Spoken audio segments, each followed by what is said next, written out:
The storm rolled in slow, heavy, like a warning. Wind pressed against the windows, branches scraped the siding, and rain rattled down with a steady hum. Inside, the house was quiet. The twins had finally fallen asleep. Dave powered off his laptop and rubbed his eyes. Just one night of peace, that was all he wanted. But Luna would not settle. She stood at the edge of the hallway, ears up, tail stiff, eyes locked on the ceiling above the kids' room. She barked once, sharp, then again louder. When Dave called her off, she growled, low, unmoving, watching. It was almost midnight. The wind picked up. Luna paced in circles, nails tapping the floor. Her breath quickened. She stopped, barked again, scraped the floor with both paws. Dave stood now, frustration rising. He stepped toward her, and then she howled. A crash split the night. The whole house lurched. Something massive slammed into the second floor, right where the kids had been sleeping. The wind started long before the rain did. Just a whisper at first, brushing against the house like a stranger checking the locks. It carried the kind of cold that slipped beneath doorways and settled in the bones. The air held weight. It made the trees lean in ways they were not built for. But inside, the lights still glowed soft, the walls held firm, and the hum of the dishwasher filled the kitchen with its steady rhythm. It was just another night.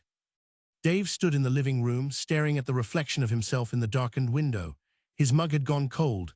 He did not remember making tea, but there it was in his hand, untouched. Behind him, the baby monitor clicked faintly, nothing but silence from the twins. For once, he let out a slow breath. After a week of tantrums, fevers, and back-to-back deadlines, tonight felt like a reprieve, a breath between waves. Luna had been quiet most of the evening. She had followed the kids upstairs, settled outside their door like she always did. But now, as the hour crept toward midnight, her rhythm shifted. Her nails tapped softly on the hallway floor, then stopped, then tapped again. Dave noticed only because of the silence that followed, the kind of pause that makes the skin tighten. He set his mug down and moved toward the stairs. Just before he reached them, Luna barked, sharp. Singular, not playful, not demanding, just precise. He froze at the bottom step. The sound had not echoed. It had punched straight through the air and died immediately. His heart picked up more from the startle than anything else. Dogs bark. That is what they do, especially when they are guarding. Still, something about that bark was wrong, too clipped, too targeted. Luna barked again. This time Dave took the stairs. At the top, the hallway was dark. Only the faint glow of a nightlight lit the space between the doors. The kids' room sat at the end, door slightly ajar. Luna stood outside it, perfectly still. Her head was raised, her eyes locked upward. She was staring at the ceiling. Dave rubbed his temple. He whispered her name, low and firm. She did not move. The wind picked up outside. A branch scraped across the roof. A soft, dragging sound. Luna's ears twitched, but her eyes did not leave the spot directly above her. Her tail was stiff, not wagging. Her body was tight, not frozen from fear, tense from readiness. Dave stepped closer. Luna turned slightly, just enough to glance at him, then immediately looked back up. She barked again, then she growled, low, the kind of sound that vibrated in the chest. Dave's irritation rose. He looked up at the ceiling, but saw only shadows. No water stains, no movement, nothing, just plaster. Still, Luna's gaze did not waver. She took a step forward, placing herself between the room and whatever she imagined above it. Dave felt the first sharp sting of unease. He reached out, meaning to touch her collar, but she shifted. Her head dipped. Another growl, deeper, almost a rumble. Her entire body seemed to brace against something unseen. The house creaked. Wind hit the siding harder now, but this was not a storm that had arrived suddenly. They had all known it was coming. The forecast warned of strong gusts, nothing unusual for this time of year, but Luna had never reacted like this before. He watched her pace suddenly, 2 tight circles, then stop again at the exact same spot. Her paws scraped the hardwood, not digging, not playful, urgent. Her ears pressed back against her skull. She stared again. Dave stepped past her and pushed the kids' door open. Both twins were fast asleep, curled up untouched by the tension in the hallway. Their blankets rose and fell gently.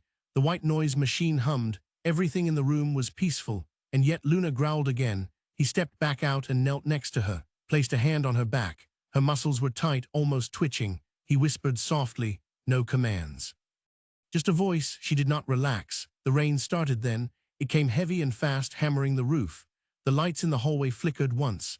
The baby monitor crackled with static. Then it steadied again. The wind howled louder. Another branch dragged across the shingles, or maybe that was something else, something heavier. Luna barked again. This time it sounded like a warning. Dave stood fully now, no longer frustrated, just tired, deeply tired. He took a step toward her. That is when she let out a sound he had never heard from her before, a sound that stopped him cold. It was not a bark, not a growl, not a whine. It was a low, vibrating howl that rose up from her chest and hung in the hallway like smoke. She stared at the ceiling, and then the power went out. When the lights cut out, the house fell into a silence that pressed hard against the ears. No hum from the refrigerator, no faint buzz from the hallway light, no white noise machine, just the storm outside and the too loud thump of Dave's heartbeat inside his chest. He stood still, one foot raised, trying not to breathe too loudly. Luna was a dark silhouette against the even darker hallway. Her eyes caught a shred of light from the window behind the twins' room, just enough to glint. She had not moved. Rain lashed the roof, sheets of it, hammering with a rhythm that changed moment to moment. Somewhere downstairs, something creaked, a cupboard door shifting in the gusts, or something heavier moving with the bones of the house. Dave took a step back toward the wall and let his hand glide along the plaster until he found the backup flashlight bracket near the stair rail. He pulled it loose. The beam flickered as he clicked it on, too dim to see far, but enough to reveal the hallway in slices. Luna's ears pinned flat, her body lowered slightly, not in fear, in readiness. The moment the light landed on her, she let out a huff, not quite a bark, more like a reset of breath. Then she growled again. The sound was different this time, shorter, sharper. Dave aimed the beam upward. The ceiling above the hallway showed nothing. No leaks, no movement, no obvious danger. He moved the light slowly, catching the crown molding and corner lines of the ceiling just above the twins' room, all still. He whispered Luna's name again, his voice barely rising above the wind. She turned her head halfway toward him. The flashlight caught the wet glint of her eyes again. She whined low, almost a vibration in her chest, then walked toward the doorframe. But instead of going inside the twins' room, she stopped again, stared at the ceiling just above the door. Then she backed up one step. Dave moved to the door again, opened it wider. The twins had stirred, one shifting in bed, the other curling tighter into a ball. He took 2 steps in, crouched beside the closest bed and checked their breathing, both steady, calm, oblivious. Behind him, Luna's nails clicked once against the floor, then silence. He turned slowly. Her body blocked the doorway now, shoulders wide, ears still back. Her stare locked again on the ceiling. She growled, but this time it was not low. It rose and ended with a snap of her jaws. Dave stood up and crossed to her. She pressed her side into his knee, her entire body stiff. He reached down and grabbed her collar gently. She resisted for a second, then relented, walking with him back into the hallway. The moment they crossed the threshold, the air felt heavier. Then it happened again. A sound not from the storm, not from inside, but from above. A groan, deep, prolonged, like a warning torn from wood under pressure. The flashlight in Dave's hand trembled. He raised it again and scanned the ceiling above the kids' room, just plaster and shadows, but the sound had not been imagined. Luna had heard it too, her head tilted, her nose lifted slightly as if to smell what she could not see. Then another sound, shorter, sharper, a popping crack like something giving way. Dave moved fast. He pushed open the twins' door and stepped inside again. This time he reached for both kids, gently shaking them. One stirred immediately, groggy and confused. The other mumbled but stayed down. Luna barked from the hallway. A single sharp warning. Dave froze, and that is when the walls shuddered, just a pulse. One sharp jolt through the bones of the house. The floor seemed to lift and settle again in a fraction of a second. Then came another groan from the roof, longer, more strained. Dave's mind moved in too many directions at once. The tree, that massive elm behind the house. He had meant to have it trimmed. Some limbs had been sagging low. Could the wind? Another pop, louder, then a thud. Not inside the house. Not yet, but close, right above the kids' room. He grabbed the first twin and scooped her into his arms, staggering back into the hallway. Luna moved fast, clearing space for them, then spun around and looked toward the door. Dave yelled for the second child, not with words but with motion, clapping his hands once and calling softly, urgently. The boy blinked awake, confused, disoriented. Luna barked again. Then the roof made its final decision. The groan gave way to a roar, the sound of wood tearing, nails ripping free, drywall snapping like twigs, then a boom that shook the walls. Dave ran forward, reached the second twin, and yanked him from the bed. Luna threw herself back against the wall as the ceiling above the kids' room buckled inward. Plaster sprayed outward like a wave. Shingles burst down. Wood cracked. One enormous crash landed just behind the spot where the bed had been. The tree was inside the house, but Dave was in the hallway, both kids in his arms. Luna pressed against his leg, barking now in a frenzy of warning and panic. Not away from the wreckage, toward it. Dave backed up, the air filled with dust. The flashlight cut through it in a narrow beam. Sparks flickered where ceiling met wall. He turned and bolted down the stairs, nearly stumbling with the weight of both children. Luna thundered down after him, never once turning her head to look back. When they reached the bottom landing, Dave laid the kids on the couch and turned back. Dust rained down from the ceiling vents. The air smelled like wet leaves, crushed insulation, and something acrid. Luna ran to the front door and whined, spinning in circles, then barking again. But it was over. The crash had stopped. For now. Dave dropped to his knees, catching his breath, his chest heaving. Both kids were safe, awake now, frightened but alive. And Luna stood by the door, ears still back, watching the stairs like the danger had not passed. The living room was dim, barely lit by the flickering beam of Dave's flashlight as it bounced off the ceiling and onto the framed photos above the fireplace.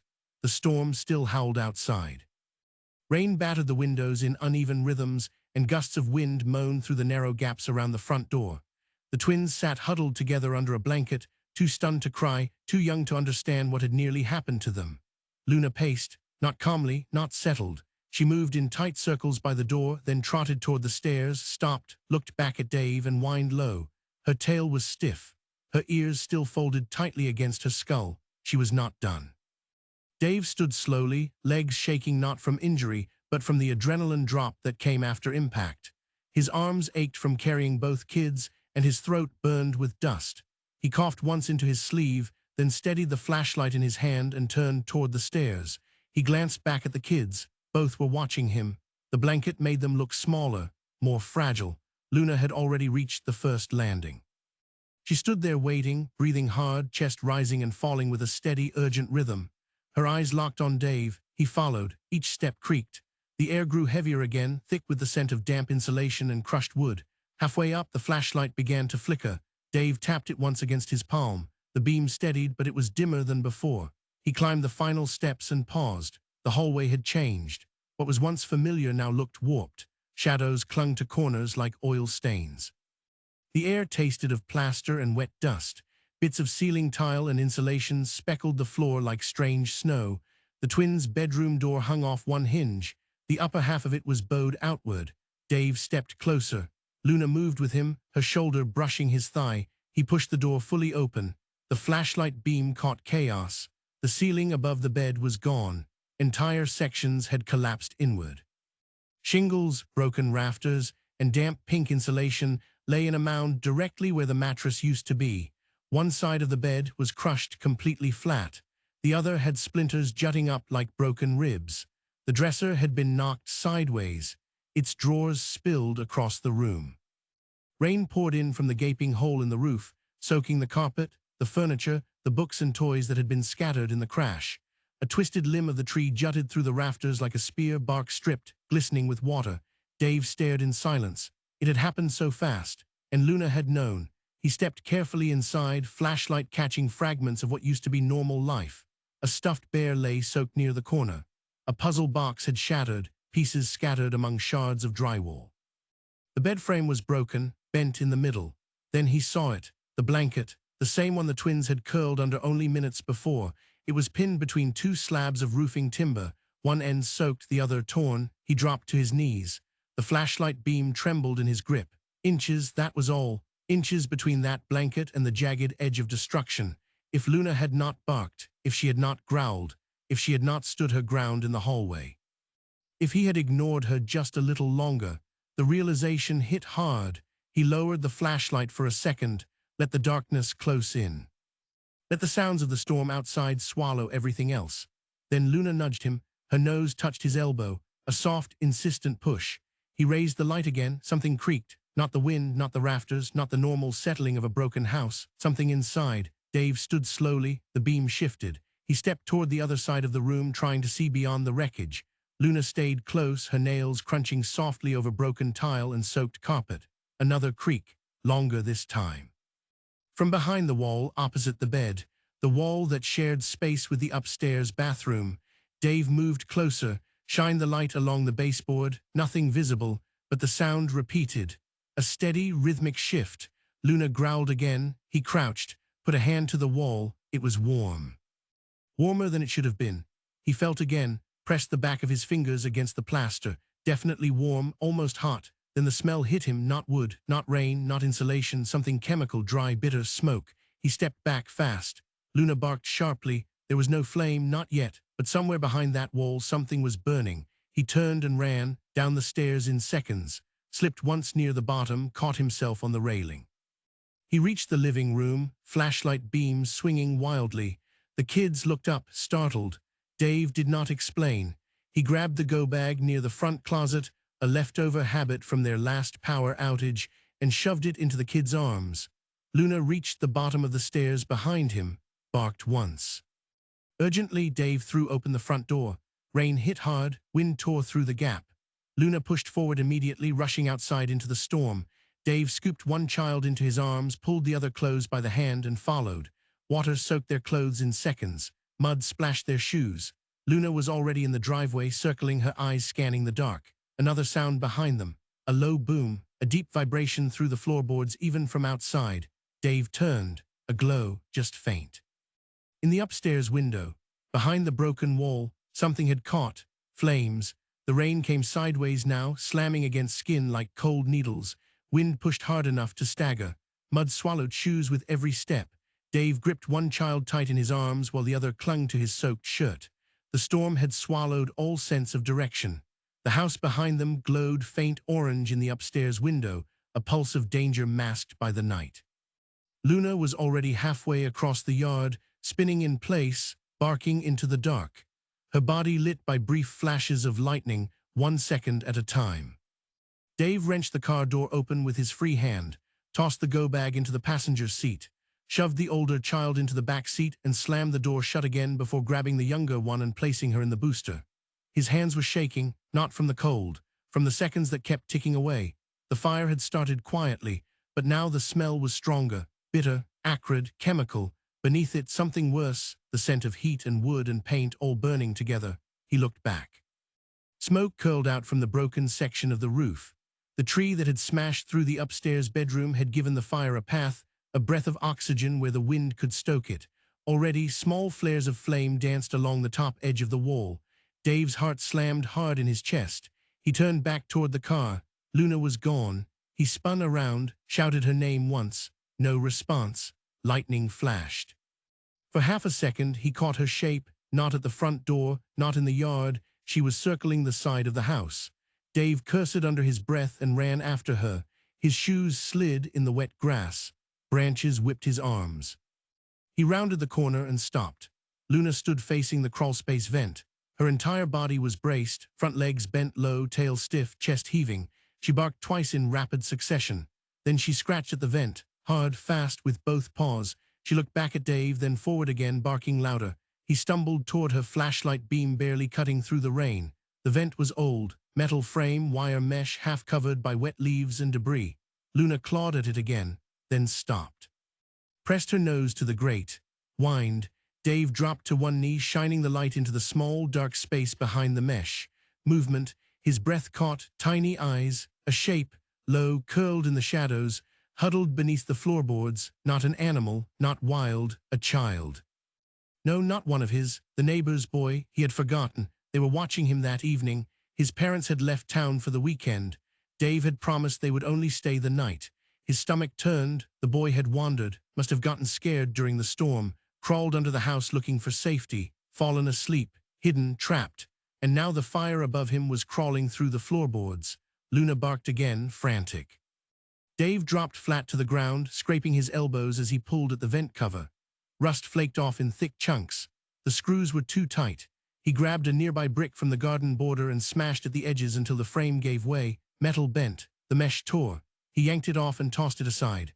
The space inside was barely high enough to crawl. Mud covered the floor. Pipes and beams ran in crisscrossing lines above. The boy lay against the back wall, face streaked with dirt, eyes wide with fear. He did not speak, just stared. Dave dropped the flashlight, shined it forward to light the path, and crawled inside. The ground was cold, wet. Every movement sent shudders through his arms. He reached the boy and placed a hand on his shoulder. The child flinched, then blinked. Recognition dawned. He shifted slowly. Dave spoke softly. No commands, just gentle encouragement. The boy moved, crawled into his arms. The heat from above grew stronger. Dust fell in tiny streams from the ceiling beams. Dave backed out fast, pulling the boy with him. Luna had not moved. She barked once more, then darted to the side, circling back toward the front yard. As soon as Dave was clear, he scooped the boy into his arms and ran. Branches slapped his legs. His shoes slipped on wet flagstones. Smoke curled now from more than one window upstairs. He reached the car. Threw open the back door. The twins looked up, eyes wide. Dave pushed the boy in beside them, slammed the door, and turned. Luna was in the yard again, head raised, scanning the roofline. Then came the next collapse. A loud, drawn-out crack followed by a deep, echoing boom. The upstairs corner folded inward. The orange glow bloomed brighter. Embers rained down into the bushes below. Flames licked up the tree bark. Dave jumped into the driver's seat and twisted the key. The engine groaned, then caught. Headlights flared against the driveway. Rain smeared the windshield in thick sheets. The wipers squealed once before falling into rhythm. Luna stood at the edge of the driveway, still facing the house. Dave shouted her name again, window half down, voice hoarse. She turned, ears flat, body shaking. Then she ran, not into the house, into the open passenger door. She jumped in, soaked. Panting, covered in mud and plaster dust, Dave slammed the door and hit the gas. The tires spun once in the mud before catching. The car lurched forward. The house behind them lit up like a beacon. Rain swallowed it whole as they pulled away, the fire's glow shrinking in the rearview mirror. Inside the car, nobody spoke. The twins clung to each other. The neighbor's boy sat between them, silent and shaking. Luna lay on the floor of the passenger's side, chest rising and falling in heavy, ragged breaths. Dave drove on through the storm, and the dog that would not let them sleep had saved all of them. The road disappeared beneath the tires in long streaks of water and shadow. The headlights cut narrow paths through the curtain of rain, bouncing light off puddles and slick blacktop. Dave gripped the steering wheel tighter than necessary. His knuckles ached. The silence in the car pressed in from every direction. Twins were curled into each other in the backseat, heads leaning together, the neighbor's boy between them, blinking slowly. His arms were wrapped around his own chest, as if trying to contain everything that had just happened. Luna lay low on the passenger floorboard, her chest rising and falling in uneven rhythm.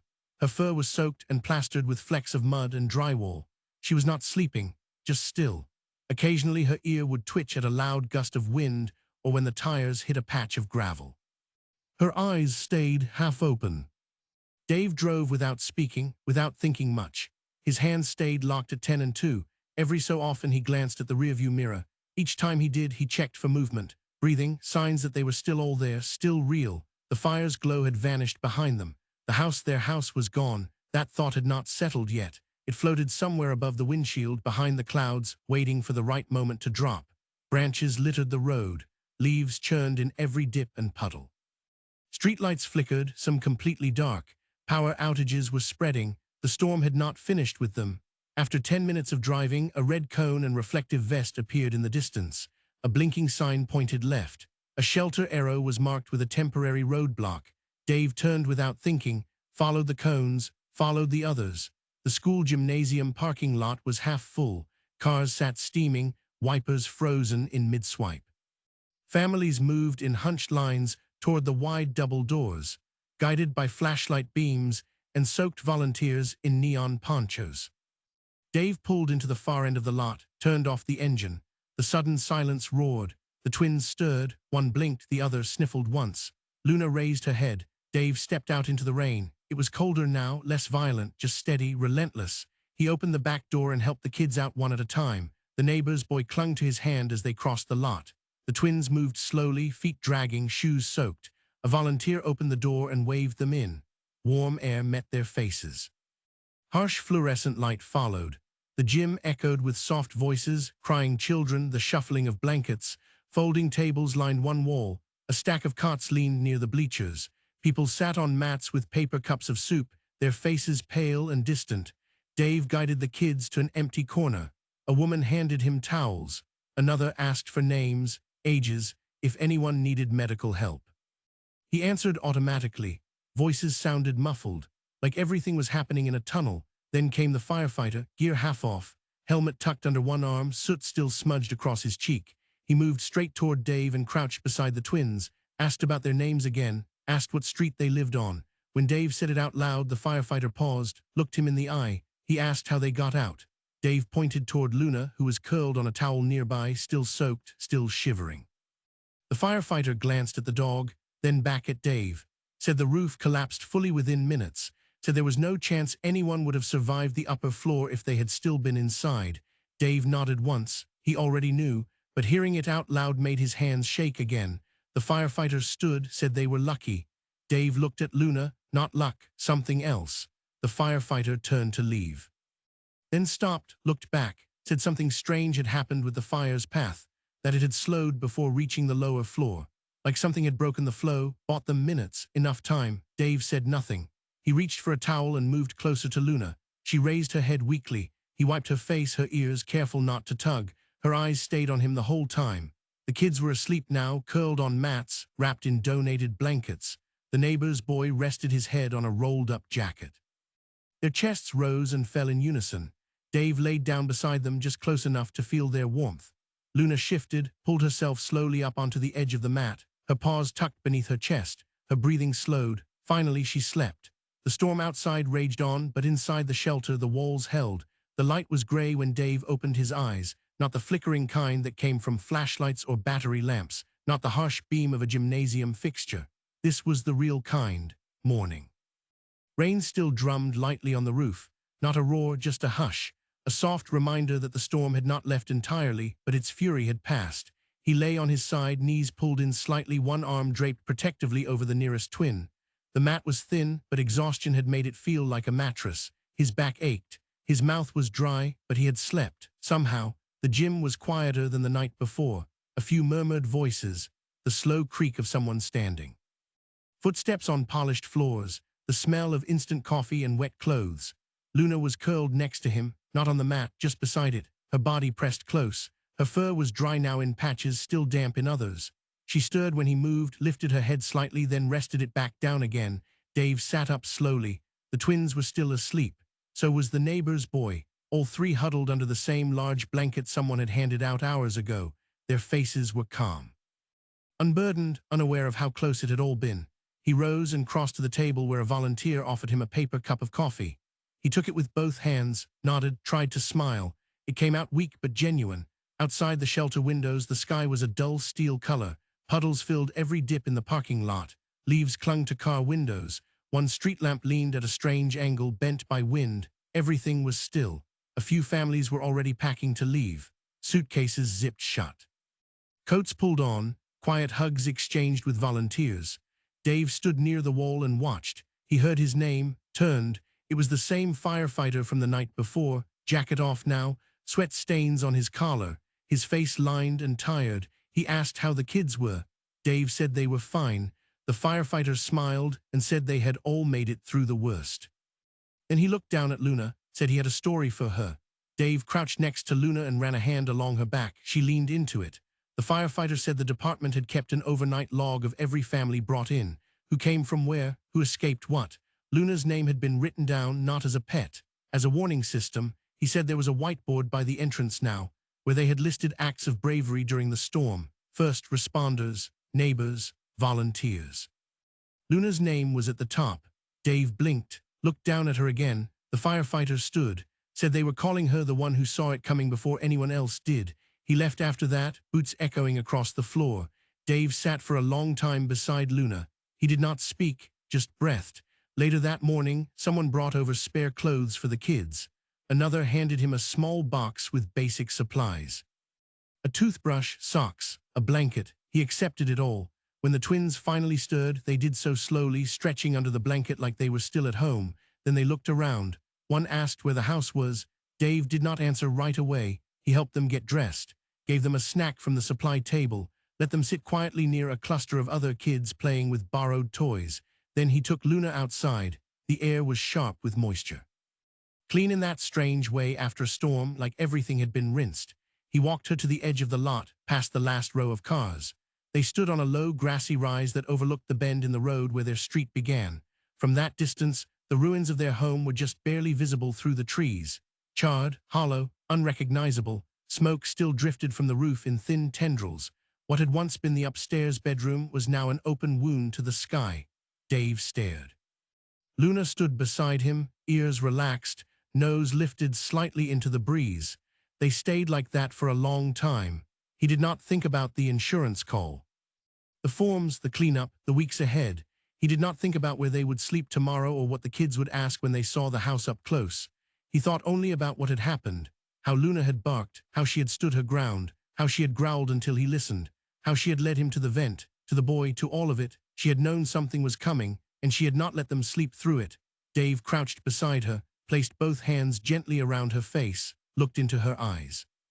She looked back, no tail wag, no lick, just quiet understanding. They turned together, walked back toward the gym, and behind them the house still stood in ruins, but the people who had lived inside were alive. Because of her 51, the dog wouldn't let them leave, then they realized why.